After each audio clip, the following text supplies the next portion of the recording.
एक बली आबादी से दूर जंगल में रहती थी, जहाँ करीब में ही एक लुमड़ी का भी भट्ट था। आते जाते अक्सर उनकी मुलाकात हो जाती थी, फिर घंटों आपस में बातें होती। लुमड़ी को अपनी चालाकी पर बहुत गुरूर था। वो बली को ज्यादातर अपनी चालाकियों के किस्से सुनाया करती थी, जिनमें से ज्यादातर मनगढ़ंत होते थे। एक दिन जब सूरज इंतहाई आबोताब से चमक रहा था और खूब धूप निकली हुई थी, एक घने पेड़ के नीचे दोनों की मुलाकात हुई। खासी देर तक दोनों बातें करती रही।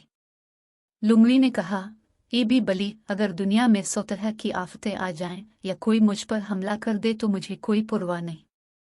मुझे हजारों गार और तरकीबें आती हैं, मैं इन सब मुसीबतों से बच कर निकल जाऊंगी। लेकिन खुदा न खास्ता अगर तो किसी आफत से दो चार हो जाए तो क्या करेगी? बली बोली, ये बुआ, मुझे तो एक ही गार और तरकीब याद है। अगर इससे चौंक जाऊं तो हर गज मेरी जान न बचे और मारी जाऊं। यह सुनकर लुमड़ी को बली पर बहुत तरस आया और कहने लगी, मुझे तेरी हालत पर बहुत रहम आता है।